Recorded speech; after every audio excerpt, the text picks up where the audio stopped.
video, and in today's video, we are playing, well, not playing, reviewing chess. Okay, so I was playing a couple games today, and I had an idea.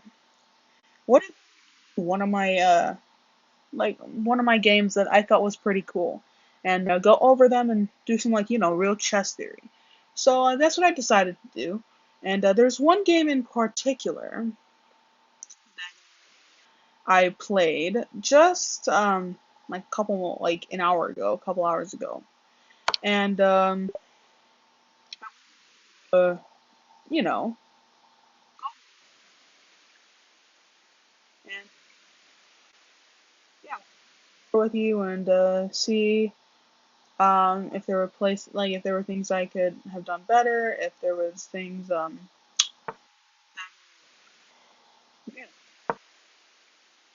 that I could have done better and whatnot.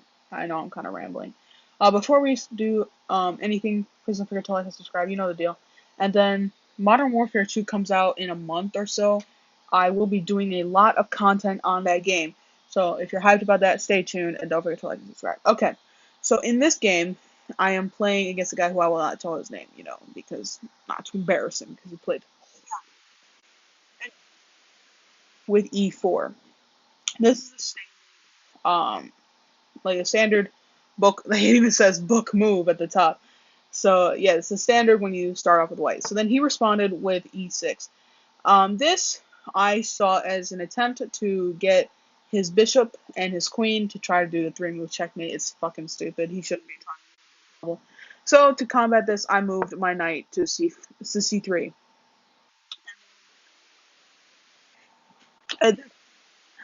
Sorry. At this point, I don't know I'm not inside his head, but he probably thought that this is not a good idea. So,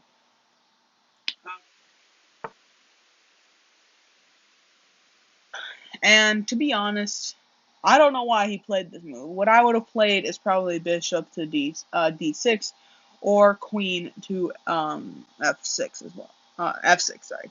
And that's what I would have played to get, pieces on the board. But instead he charges with the pawn that will do effectively nothing. It's not challenging my e4 pawn, it's not challenging my c3 knight. So effectively it's doing nothing. And I don't know why he played this. And yeah. So I responded with queen to e2 to prevent surprises of him moving his queen to e7 and trying to check me and, trying to protect my king. Then he defends the c5 pawn. Again, I don't know why he's pushing it. If you guys have any ideas, let me know in the comments, because either I'm missing something or I don't know. I don't understand. But I responded with pawn to b3. This is to open the c file for my bishop and to get my bishop on the b2 square, so that I could defend the knight. And if he decides to move the g7 pawn, I could just move my knight to around maybe d5, b5, or a4, and I could just take his rook. So he responds with knight to c6. The engine says it's an excellent move. I don't I mean, I'm not one to argue with the engine. The engine knows a lot more than I would. But yeah, I don't know why he played this. I mean, if you look at the board, the knight has granted a lot of active squares, but what is he gonna do when he utilizes those effective squares? Like if he moves to e5, where is he gonna go? b3 is covered. C4 is covered. All the places he can go are covered. So I would have developed another piece. That's just me though. So my queen to c4. Now I don't exactly remember the exact thought process I had. All I remember thinking was I need to develop the f square bishop, the light square bishop. So the computer has an inaccuracy. This one I actually don't agree with, because I have no pieces developed on the king side, which is something I need to do. I need to get those pieces on the board, and that seemed like the best place. I mean, it's a very active square. I can move it along that diagonal F file. I have the same on the diagonal A file. It's a good square for the queen to be on, and it's also defending the knight 3 ways. So, well, 2 ways. Sorry. I actually like this move because this puts it in a good square, because then he could push pawn to D. This would be a move. It probably wouldn't be the smartest move, but it would be annoying. And I could capture my pawn, but then he could just capture with my knight, and then his queen can just take my queen when I capture. So it would be an annoying move, but it wouldn't be the smartest move, but it would just be annoying. But bishop to E4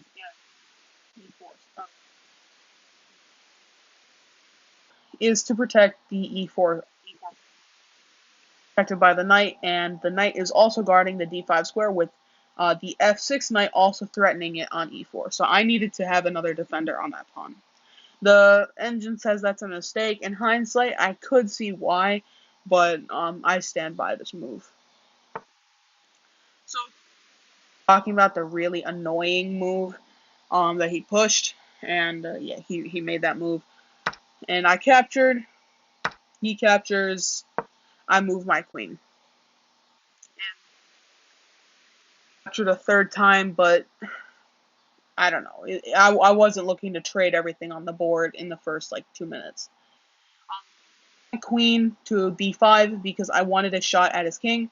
Also, I don't know if you guys are seeing this. If you're seeing this, let me know in the comments.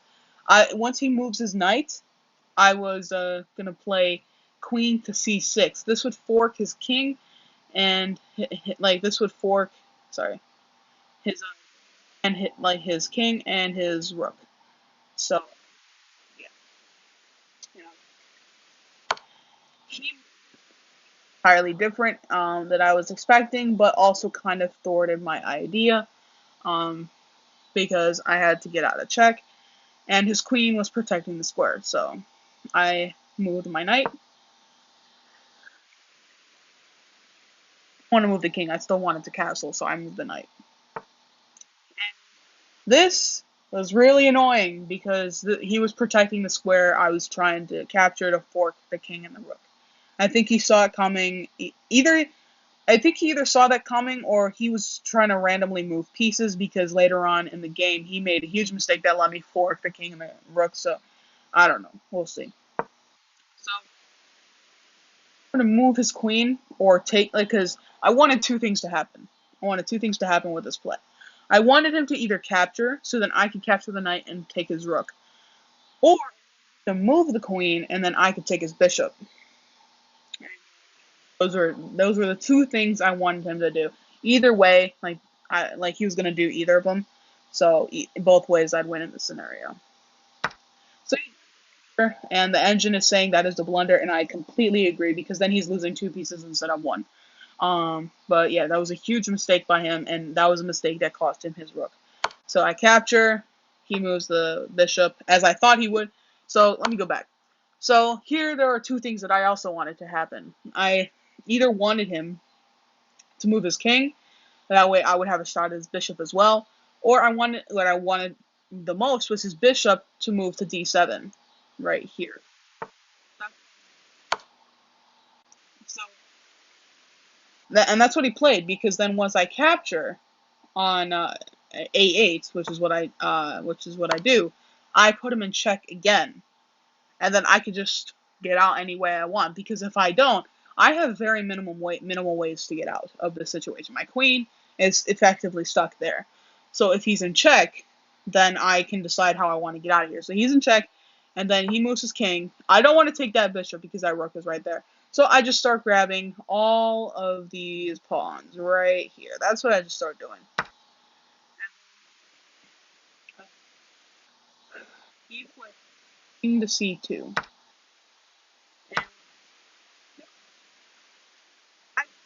He played. I think he just wanted to get a free pawn, but he played it. All of the pieces on the queen's side are just protected. He could take this pawn. It's protected by the bishop. He could take the bishop. It's protected by he could take the knight. It's protected by the pawns. And this knight too. And he could take this pawn. It's protected by this pawn. He could take this pawn. It's protected by the king. Like there was nothing he could do here. Like he wouldn't lose the queen, but there was nothing he could do here. And at this point, I just castle because let's say he moved to the queen to this square, I would be able to take it with my f rook.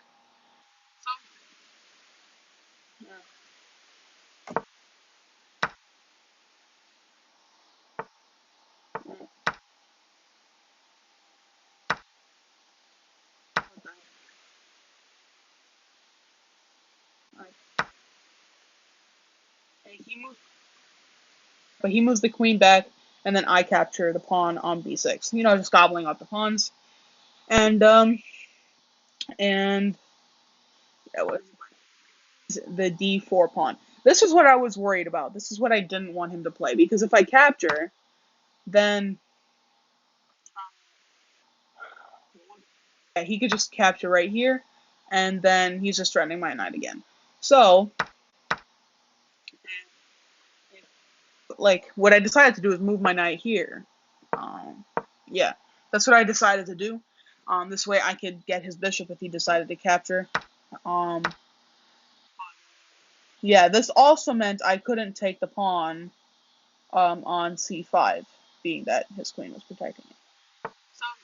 Moves the pawn forward, which is also what I was afraid he would do, because then I have to move my knight again.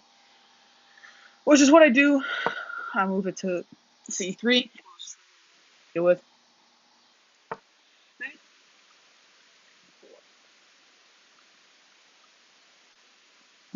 It's the best move, but I just personally think it's not a good move. Because you're just sacrificing the knight, and then I capture the pawn on c5.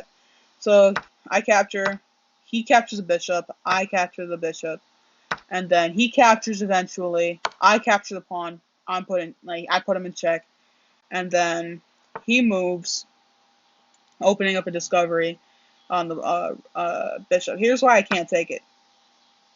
Wow, yeah, pretty sure you all knew that one. That's why I can't take it. Um, I move my queen back, offering a queen trade. Obviously, I have to because his queen is in a very threatening position.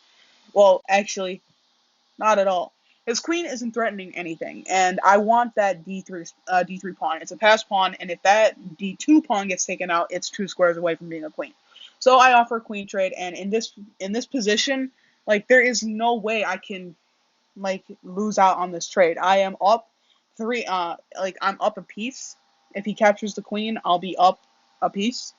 I'll be up a whole rook, mind you, and yeah, so capturing wouldn't be a good idea, which is why he doesn't. He moves his king.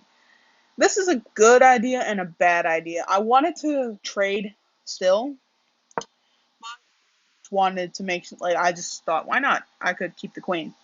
And yeah, he plays pawn to f5. Now this is actually a very good idea, being that if I capture, he could just capture again. I capture. Sorry, son of a bitch. And then I'm no longer up a piece. I'm up 3 pawns, but he still got a rook and a bishop. So that's why that's not what happened. I moved. So I actually I moved my bishop to get his king out of the way. Sorry, which is what happened. This is a blunder because then this queen is open. So I capture. He captures. I capture, putting him in check again, and I'm still up a full piece. He moves. Take this pawn right here. He for the pawn, and that is the smartest move. Like he doesn't try to move this pawn because then my bishop can just take it. Um, I go into check, and I put him into check. He moves the king, which I wonder because then so, so yeah, that's actually what I played. So yeah, that's what I played, threatening his rook. He captures, I capture, and then he moves here. He moves Yeah, like the engine says, it's an excellent move. I don't believe it's an excellent move, because it really limits the ability of the rook. Yeah, he has the entire six line, but I mean he's down what, four pawns. He's got a rook and a king, and that's it. So, like I expected him to just forfeit at this point. What he did, he decided to keep continuing. Um, so I just decided to put him in check again with my pawn.